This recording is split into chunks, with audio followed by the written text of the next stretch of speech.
A thought can live inside you for many years without ever belonging to who you truly are. Now, you may have repeated it so often that it sounds like your own voice.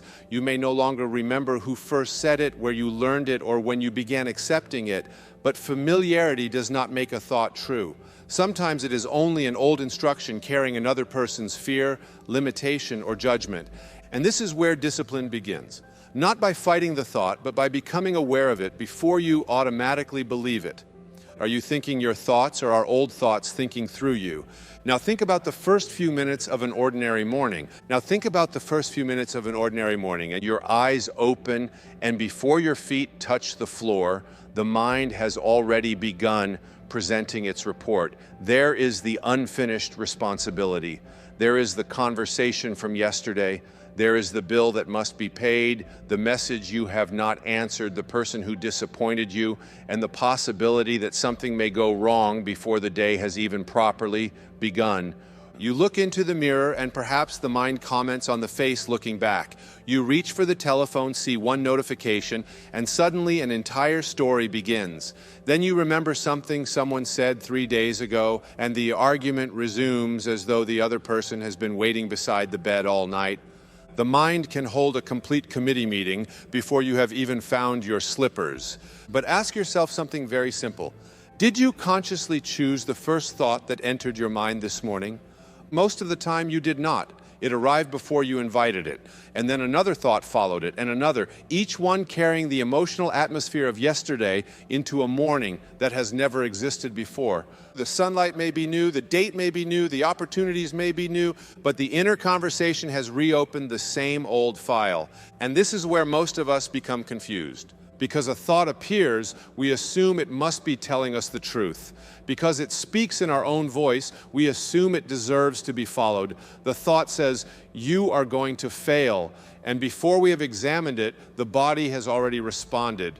The stomach tightens, the energy changes, the opportunity begins to look dangerous. Then perhaps you delay.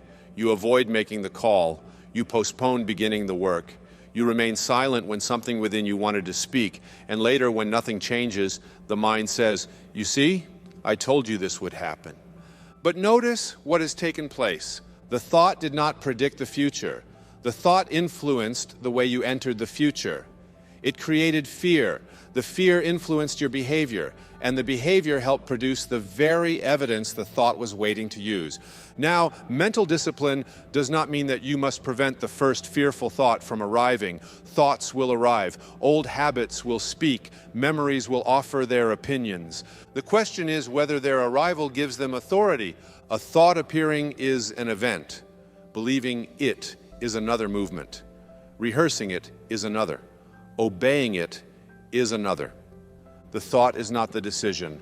The thought is not the identity. The thought is not the future. So what happens when every thought that reaches the mind is permitted to enter without ever being questioned? There was once a small town known for its unusual peace. At the entrance stood a gatekeeper whose responsibility was very simple. He was not there to frighten travelers, and he was not there to treat strangers as enemies. He was there to ask who they were, what they carried, and why they wished to enter. For many years he did this carefully. Some travelers brought food, some brought tools, music, useful news, and stories that helped the people understand the world beyond the town. But over time, the gatekeeper became less attentive. Perhaps he grew tired of asking questions. Perhaps he began to think it was unkind to examine anyone too closely. So he opened the gate to everyone and allowed each visitor to remain as long as they pleased. Soon other travelers arrived carrying rumors. Some brought old quarrels from distant places. Some warned of dangers they had never actually seen. Others moved through the streets repeating accusations, creating suspicion, and persuading peaceful neighbors to fear one another. Gradually, the town changed. The music became difficult to hear. People stopped trusting one another. Every new face appeared threatening, and the gatekeeper began complaining that peace had somehow abandoned the town. One day, an elder came to him and said, "Peace did not abandon this place. You stopped discerning what was permitted to live inside it." The gatekeeper had misunderstood his role. He had never been asked to hate the travelers. He had never been asked to attack them. He had only been asked to decide who should be allowed to enter and what should be permitted to remain.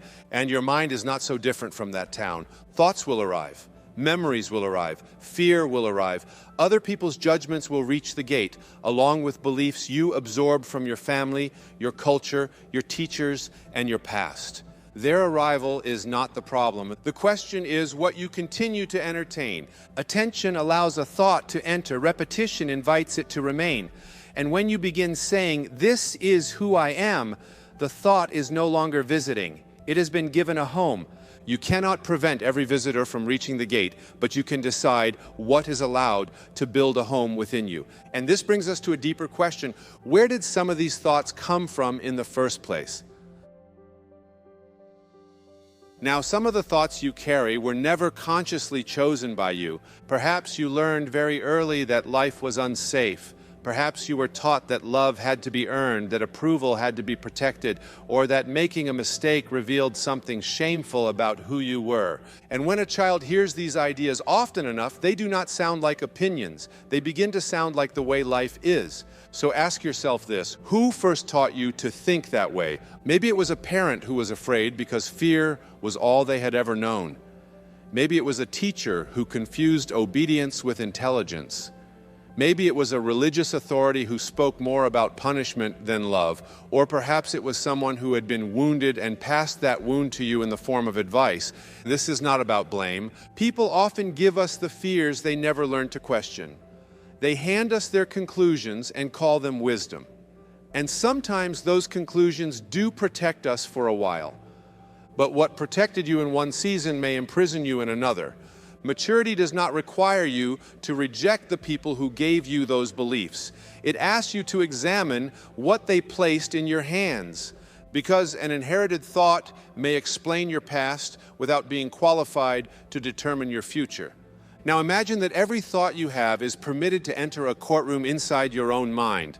One thought steps forward and says, "You failed before, so you will fail again." Another says, "Someone rejected you, so you must be unworthy." Another says, "You feel afraid, so you are incapable." And the difficulty is not that these witnesses appear.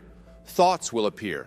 Memories will speak. Old emotions will offer their testimony. The difficulty is that no one questions them. The judge hears one statement and immediately delivers a verdict. No examination, no opposing evidence, no attempt to discover whether the witness is telling the whole truth. So ask yourself, is fear presenting evidence or is it pretending to be wisdom? Because one failure is not every future. One rejection is not your identity. And the presence of fear does not prove the absence of ability. A disciplined mind begins to question the witness. Is this a fact or an interpretation? Is this memory describing what happened, or is it trying to predict everything that will happen? What evidence have I ignored because it does not support the old conclusion? You see, a thought may speak with great confidence and still be incomplete. It may testify, but it does not have the authority to deliver the verdict. And once you begin questioning the verdict, you begin to notice something else. You are never simply looking at life. You are looking at life through what you have already believed about yourself, about other people, and about what the future is likely to bring. Two people can receive the same criticism. One hears proof that they are worthless. The other hears information they may examine and use. Two people can experience rejection. One turns it into an identity. The other allows it to become redirection. The event may be the same, but the meaning given to the event changes the way each person enters the next moment. There is a simple reminder that captures this movement. Change the way you look at things, and the things you look at change. Now, this does not mean pretending that something painful did not happen. The rejection may still have occurred. The delay may still remain. Another person may still be angry. But when you change your relationship to what happened, your participation begins to change. Your language changes. Your emotional response changes. Your boundaries change. You begin to notice choices that the old interpretation could not see. And then the next action changes. The circumstance may not immediately become different, but you are no longer entering it as the same person. Now, this is where many people become unnecessarily hard on themselves. They hear a fearful thought and immediately decide they should not be having it. Then they become afraid of the fear, angry at the anger, and ashamed of the very pattern they are trying to release. But fighting a thought can become another way of holding it in place. You are not being asked to police every sentence that moves through the mind. You are not being asked to pretend that sadness, disappointment, or uncertainty are not present. You simply notice what has appeared. You recognize it without automatically obeying it. And then, without condemning yourself, you return your attention to the thought that reflects the direction you have consciously chosen. Discipline is not never wandering. Discipline is knowing how to return. The fearful thought is not the failure. The mind may wander toward the old conclusion many times. The real question is whether you allow that conclusion to direct the entire day without examination. You may return once, then return again. And each return quietly strengthens a different way of living. So the next time the old thought appears, do not rush to defeat it. Simply notice it. And perhaps the sentence is, I cannot do this, or nothing will ever change, or people always overlook me. And instead of arguing with it, instead of following it, you quietly say, there is the thought again. Now, that may sound like a very small thing, but it creates an important distance. You are no longer inside the thought, looking at the world through it. You are becoming the awareness that can observe it. And the awareness noticing fear is not itself afraid. Think about that. Something within you is able to see the worry, hear the judgment, and recognize the old pattern. That awareness is larger than the thought passing through it. The thought may be loud, it may be familiar, but it is still something you can observe. Then you begin to examine it. Where did this thought come from? Is it true in every circumstance? What does it cause me to do when I believe it? Does it move me toward courage, love, service, and purpose? Or does it return me to the same small place I have occupied for years? And perhaps the most important question is this: does this thought belong to the person I am choosing to become? There is a reminder that speaks directly to this.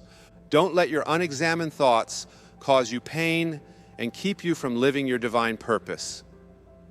You see, the unexamined thought has enormous influence because it does not present itself as a thought. It presents itself as reality. It says, this is simply how things are. This is who you are. This is what will happen. But once you examine it, it becomes a thought again, not a law, not a prophecy, and not an identity. And then you may choose another direction.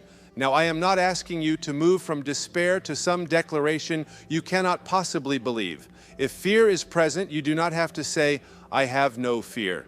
You may say, fear is present, but it will not make this decision. If you have made a mistake, you do not have to pretend everything is perfect. You may say, I can meet this moment without condemning myself. If the future is uncertain, you do not need to claim that you know exactly what will happen. You may say, I am willing to trust the next step. And if someone disapproves of you, you may remind yourself, my worth does not depend on this person's response. These are not magical sentences. They are chosen directions.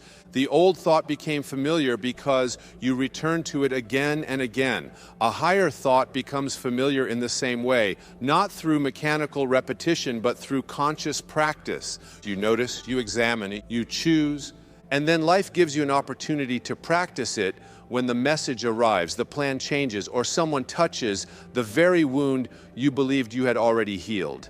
And then the message arrives. You read the words, and before you have finished the final sentence, the body has already responded. The chest tightens. The face becomes warm. The mind says, they do not respect me. I must answer this immediately. Now, the anger may be real. The hurt may be real. Mental discipline does not ask you to deny either one. It asks you to notice the interpretation forming around them. Does this message truly define your worth? Will an immediate response serve truth? Or will it simply continue an old conflict? Is this the moment to answer, to wait, to ask for clarification, to establish a boundary, or to refuse an argument that has nowhere useful to go? You see, the conscious response is not always the quiet response. Sometimes love speaks gently. Sometimes self-respect says no. The same practice appears when an unexpected expense arrives and the mind says, there is never enough. It appears when someone else succeeds and the mind immediately turns their achievement into evidence of your failure. What are you strengthening each time you repeat the old response?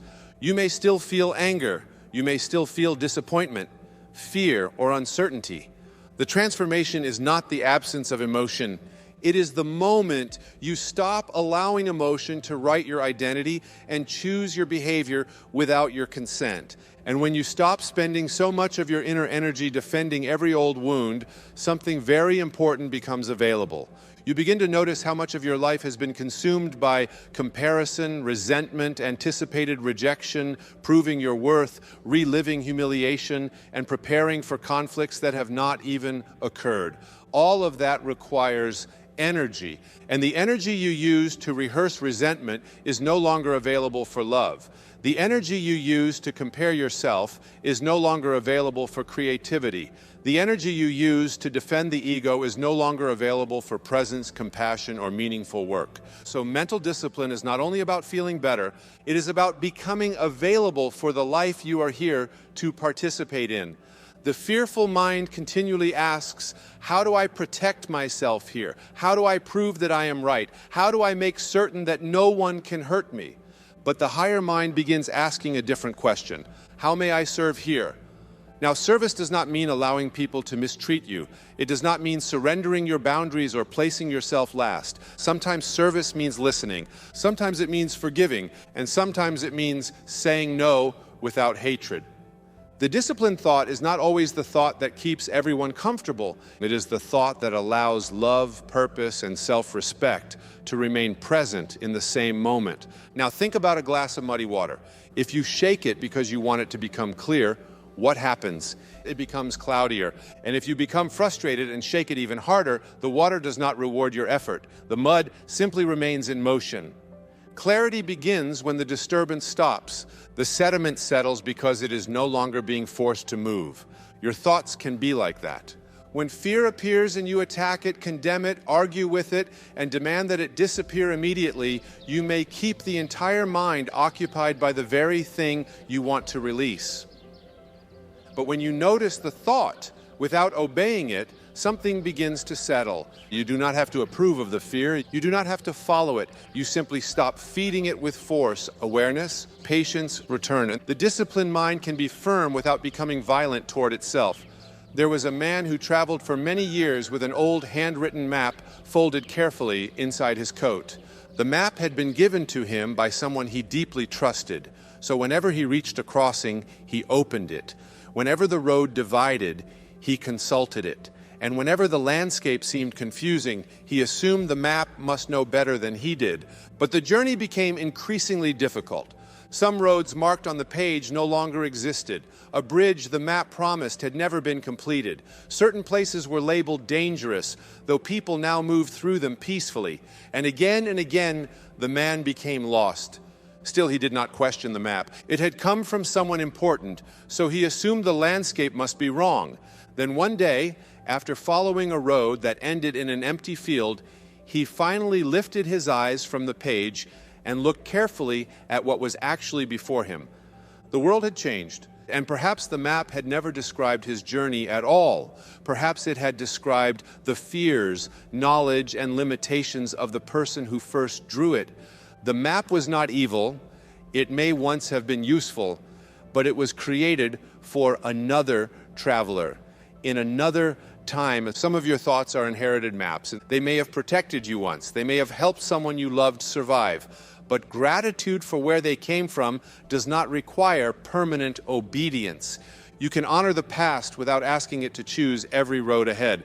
Old thoughts think through you only while you continue giving them automatic authority. And this does not mean that every old thought will disappear tomorrow. It does not mean you will never feel fear again. It does not mean the inherited map will never find its way back into your hands, or that the old voice will never try to offer directions. The work is much simpler than that. You become conscious at the next point of choice. When fear appears, return to awareness. When an inherited belief speaks, return to what is true now. When self-condemnation begins, return to compassion. When the old reaction asks to take control, return to the response you would consciously choose. You may have to return many times. That is not failure. Every return is the discipline. You are not required to transform 30 years of mental habit in one dramatic moment. You are only being asked to notice the next thought before it becomes the next decision, and the next decision before it becomes another repetition of the past. And so, are you thinking your thoughts, or are old thoughts thinking through you? You become the thinker when thoughts are allowed to appear, but are no longer permitted to choose automatically. The mind may continue to speak, but now there is something within you that listens, examines, and decides. Your freedom begins when awareness becomes the voice you follow,